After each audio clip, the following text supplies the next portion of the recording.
presentasi yang terbaik. Sebelumnya, perkenalkan nama saya Diana Treswalduta, dan rekan saya Desi Adeni semua, si komik. Memakan budaya. Baik, terima kasih kepada rekan saya. Sebelumnya kami akan membahas di sini materi manajemen mengusung, materi persiapan presentasi dan alat bantu semua. Mengapa sih penting melakukan persiapan penting sebelum kita presentasi? Yang pertama ada 5 hal. Yang pertama adalah untuk meningkatkan kepercayaan diri, yang kedua merealisasikan ide, yang ketiga mengantisipasi pertanyaan, yang keempat menghindari kesalahan, dan yang kelima meningkatkan keterlibatan antara audiens dan peserta adanya timbal balik. Nah, selanjutnya adalah dampak yang baik terhadap persiapan terhadap audiens, yaitu dampaknya adalah jika seorang peserta sudah memiliki kemampuan atau menguasai materi tersebut dengan jelas, terstruktur dan menarik, maka audiens juga akan dapat memahami apa yang disampaikan oleh peserta tersebut. Nah, selain ada dampak, ternyata ada kurangnya persiapan. Selain ada dampaknya, ada kurangnya dari persiapan tersebut. Apa saja itu? Yang pertama adalah kesulitan untuk menyampaikan materi. Jika seorang peserta tidak ada menyiapkan persiapan yang matang, dia akan kesulitan dalam memberikan materi atau memberikan informasi kepada audiens. Yang kedua adalah sikap gugup dan kurangnya kepercayaan diri. Yang ketiga ada kesulitan untuk mendapatkan kepercayaan dari audiens, dan keempat ada interaksi minim antara peserta dengan audiens. Baik, materi selanjutnya ada menyusun materi yang aktif yang akan dibacakan oleh teman-teman saya Desi Adeni semua. Saya persilakan. Terima kasih kepada moderator. Di sini saya akan melanjutkan menyusun materi yang efektif.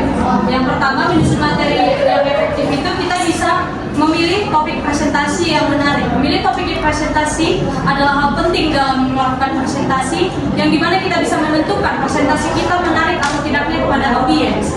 Misalnya nih teman-teman bersosialisasi kepada guru pendidik, dimana teman-teman memilih presentasi topiknya yaitu penerapan sepak bola di masyarakat. Nah, presentasi tersebut akan tidak menarik kepada audiens. Kenapa? Karena topik presentasi yang teman pilih belum relevan dengan mereka. Nah, setelah memilih topik presentasi, yang kedua ada memilih ide dan menentukan ide atau hal-hal penting yang akan disampaikan kepada publik. Dan setelah yang keduanya teman-teman ketahui, yang ketiga ada memilih atau menambahkan contoh atau ilustrasi kepada bagian isi yang akan membantu Anda.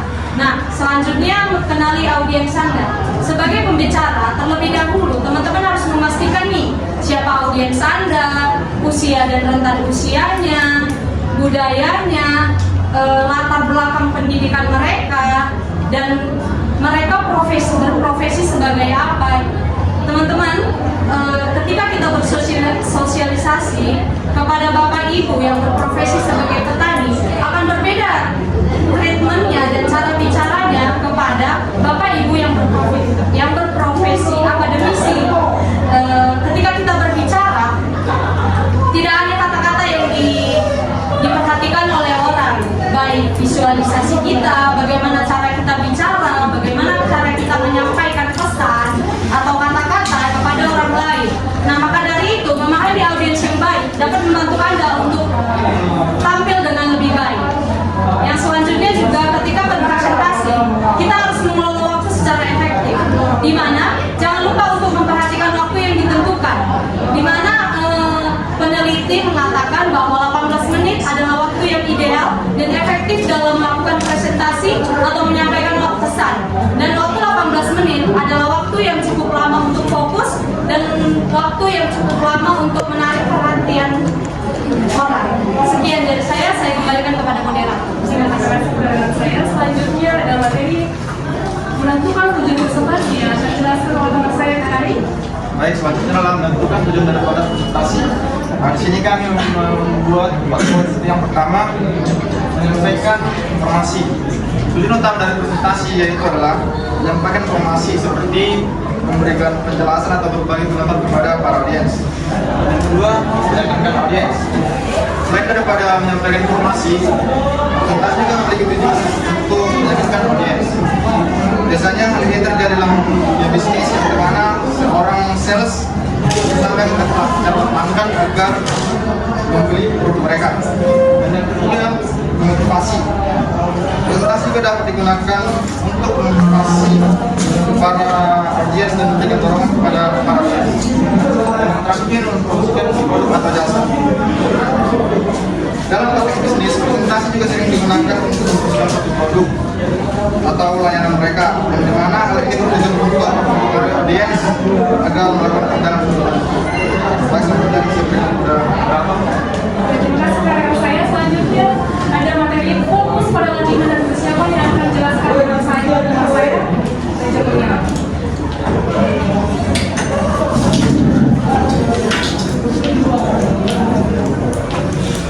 Baik, selanjutnya saya akan menyampaikan fokus pada latihan dan persiapan. Mengapa kita tuh harus fokus dalam latihan sebelum melakukan presentasi? Yang utamanya itu meningkatkan kepercayaan diri. Kepercayaan diri itu merupakan kunci keberhasilan suatu presentasi, di mana jika kita merasa percaya diri, kita akan merasa lancar dalam menyampaikan materi yang sudah kita persiapkan. Kemudian mengurangi kecemasan. Latihan juga dapat mengurangi rasa kecemasan dengan kita berlatih, dapat mengurangi rasa gugup atau rasa. Kemudian cara membuat rencana latihan yang efektif. Yang pertama yaitu baca materi berulang kali. Membaca materi berulang kali itu sangat efektif dalam membuat latihan yang efektif. Dengan mengulang terus materi yang kita sudah persiapkan, itu akan mencegah kita ngeblank di depan. Kemudian latihan di depan kaca. Berbicara di depan kaca itu juga dapat meningkatkan rasa kepercayaan diri kita. Dengan kita berlatih di depan kaca, kita seolah-olah sedang berlatih berbicara di depan publik dengan publik tanpa rasa berkata terbentuk. Kemudian mulai latih bahasa tubuh yang baik. Memulai melatih bahasa tubuh yang baik itu dapat memberikan rasa menarik perhatian untuk audiens. Kemudian teknik mengatasi juga seperti yang sudah di atas, itu persiapan yang matang. Kemudian teknik relaksasi, yaitu menerapkan teknik pernapasan yang seperti sudah dijelaskan kelompok sebelumnya, yaitu 4-8. Kemudian mindset yang positif, selalu berpikir positif bahwa presentasi ini akan berjalan dengan baik-baik saja. Kemudian latihan yang buruk. Yang saya kembalikan ke moderator. Selanjutnya materi yang akan dibawakan oleh teman saya, Rizky Salsabila Makan. Saya silakan. Terima kasih kepada moderator yang telah memberikan saya kesempatan untuk menjelaskan materi selanjutnya, yaitu materi penelitian dan pengumpulan informasi. Nah, penelitian dan pengumpulan informasi ini adalah cara yang efektif, cara yang efisien untuk melakukan presentasi. Tanpa adanya penelitian atau pengumpulan informasi, pasti presentasi kita tidak akan berjalan dengan lancar. Dari mana kita mendapatkan dari mana kita melakukan presentasi kalau tidak ada sumber informasi yang terpercaya, ya? Nah, kenapa sumber informasi yang kredibel seperti buku dan jurnal? Kenapa harus buku? Karena buku merupakan sumber informasi yang bagus. Buku merupakan jembatan ilmu, seperti yang kita dengar sering peribahasa, buku merupakan jembatan ilmu, buku merupakan jembatan dunia. Karena kenapa? Artinya apa? Buku itu merupakan memiliki wawasan yang sangat luas. Selanjutnya itu jurnal. Jurnal seperti yang kita ketahui, jurnal pasti memiliki informasi yang terkait di dalam presentasi kita itu. Pentingnya memberikan bukti dan contoh. Nah, kalau kita memberikan presentasi, pasti audiens kita pengen tahu kan, apa sih buktinya, apa contohnya, dari mana kita mendapatkan informasi itu kalau nggak ada bukti gitu. Nah, manfaat dari kita memberikan bukti dan contoh itu adalah menjelaskan hal yang sulit. Hal yang sulit di sini seperti jargon-jargon yang kurang dimengerti pada audiens gitu. Nah, kita bisa memberikan kata-kata yang sulit, kata-kata yang terlalu sulit dipahami audiens itu menjadi kata atau kalimat yang lebih sederhana, menambah kepercayaan. Nah, kalau kita udah memberikan bukti dan contoh, pasti audiens kita akan percaya. Dari mana kalau audiens nggak percaya kalau kita nggak ada bukti? Nah, kita juga sering berbicara kepada teman kita, kamu dapat buktinya dari mana? Kamu mendapatkan informasi, kalau nggak ada bukti kamu nggak bisa percaya gitu. Nah, terus mendorong audiens untuk bertindak. Ajak audiens kita, berikan motivasi ke audiens kita untuk melakukan dari hasil presentasi kita.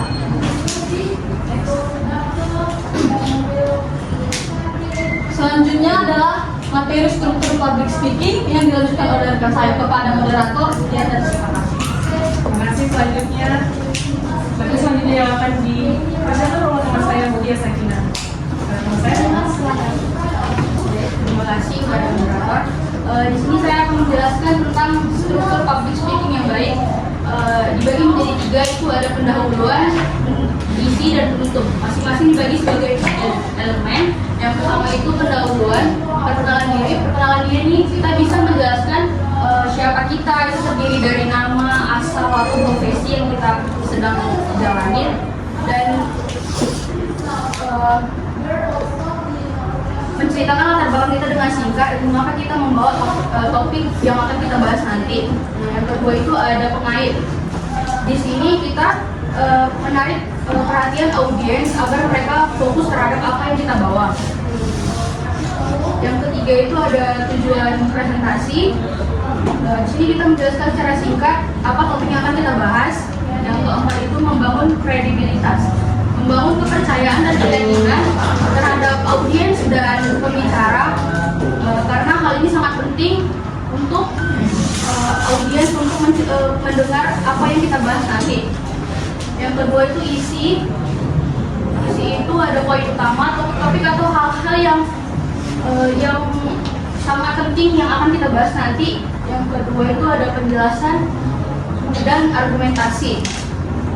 Ini informasi, data, atau fakta yang relevan yang mendukung setiap poin utama yang kita bahas. Nah, yang ketiga itu ada contoh dan ilustrasi. Di sini penyajian contoh yang relevan untuk membantu audiens memahami informasi yang kita bahas. Yang keempat itu data atau bukti. Kita bisa menampilkan gambar, angka, grafik, atau penelitian yang memperkuat argumen yang kita sampaikan. Yang ketiga itu ada penutup.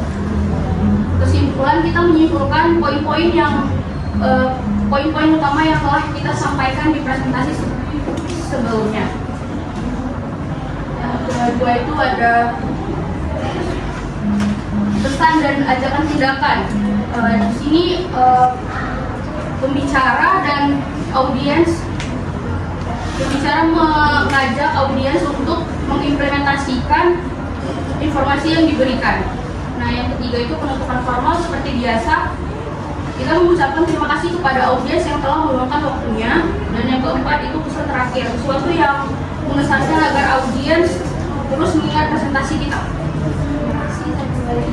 Terima kasih kepada rekan saya Jessica. Selanjutnya akan dibacakan oleh rekan saya Rosania Sihombing. Saya persilakan. Baik, mohon maaf sekali lagi.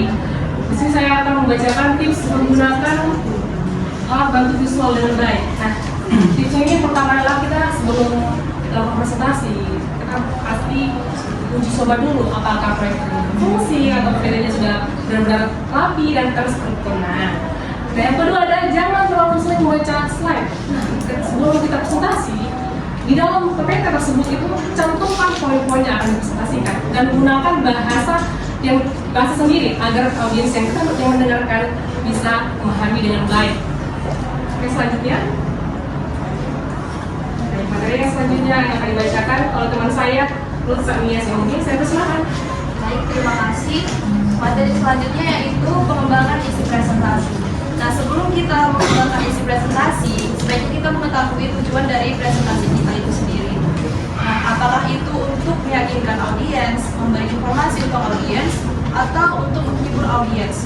Nah, setelah kita mengetahui tujuan dari presentasi kita itu, barulah kita bisa menentukan konten atau gaya bahasa apa yang bisa kita bawakan untuk presentasi kita nanti.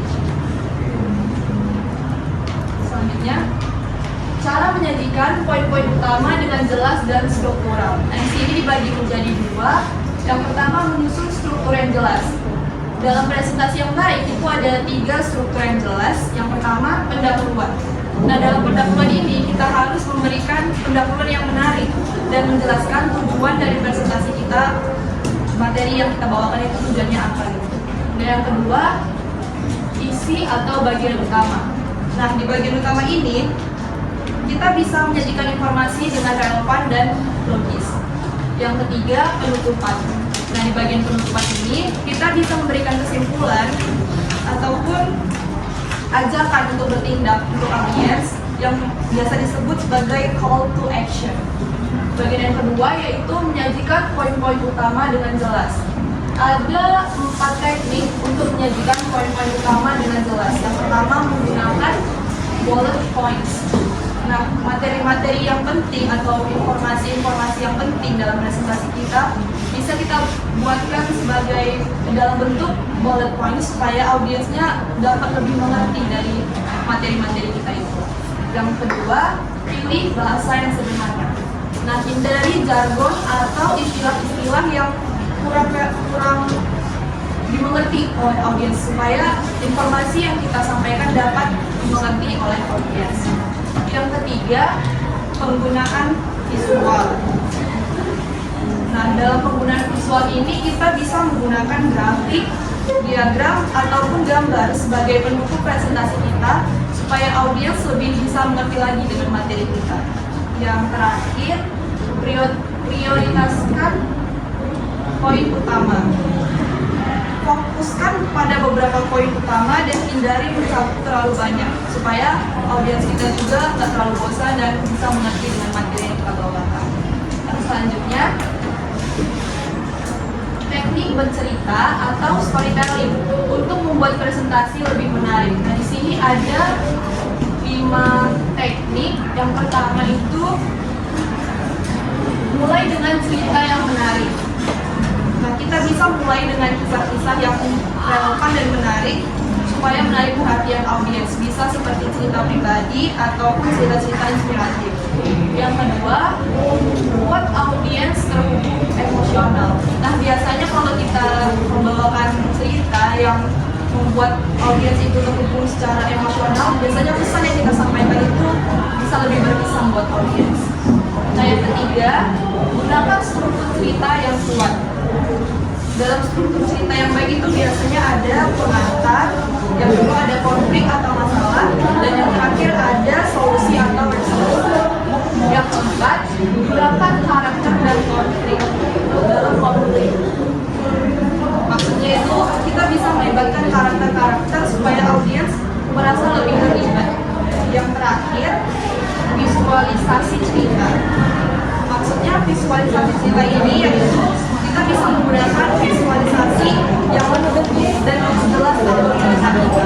Sekian dari saya kembalikan kepada moderator. Terima kasih kepada saya. Selanjutnya, kita dibacakan oleh saya.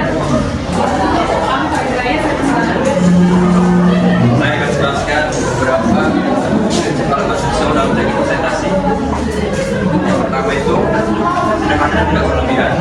Hindari menggunakan informasi yang terlalu banyak dalam satu slide karena bahan visual terlalu padat dapat membingungkan audiens.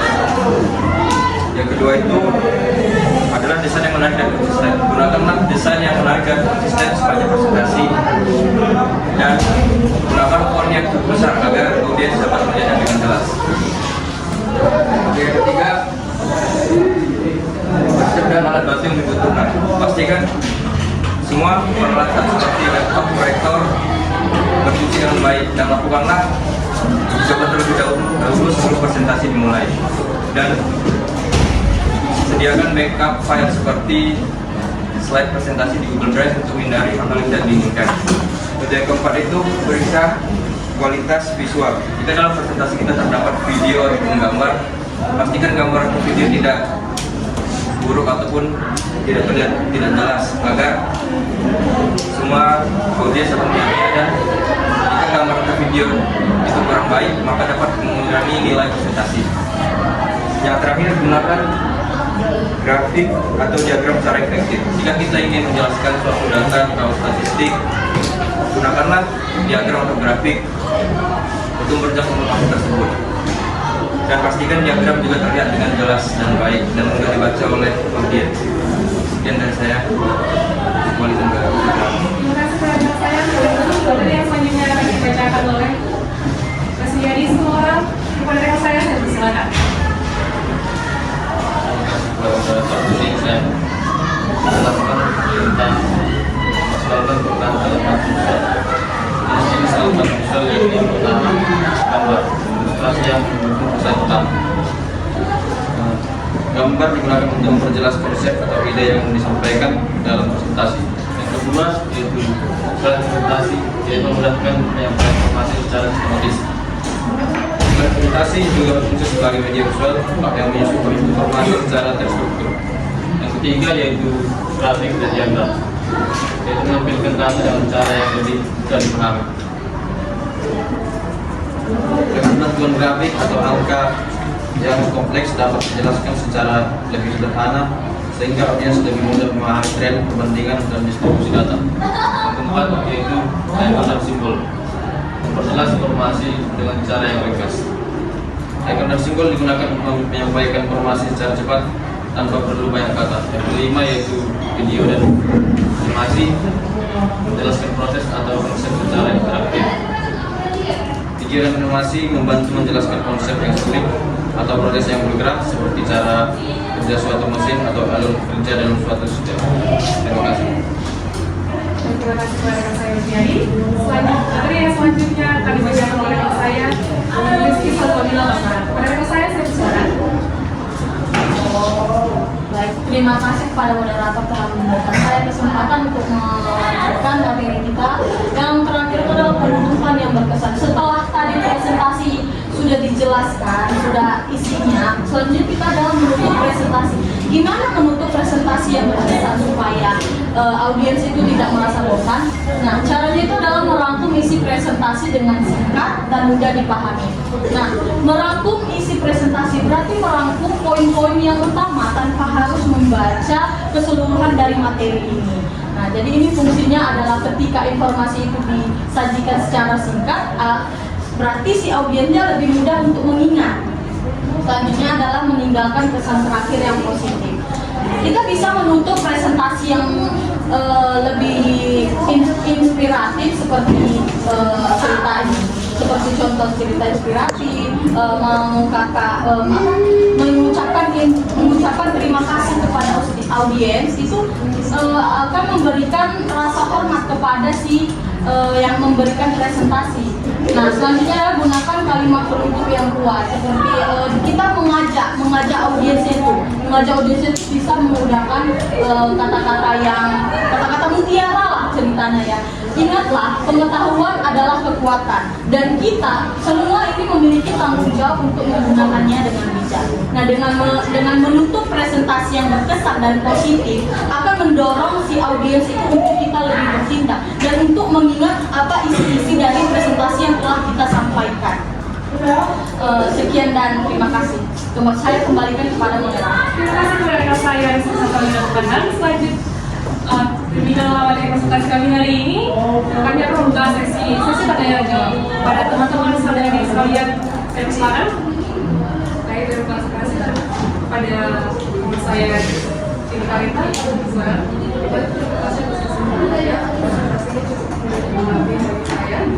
Saya ada sedikit pertanyaan. Kan setiap orang yang ada di sini memiliki background dan interestnya masing-masing ya, memiliki latar belakang dan ketertarikannya masing-masing. Menurut kalian, bagaimana cara memastikan presentasi itu menarik bagi audiens yang memiliki latar belakang dan minat?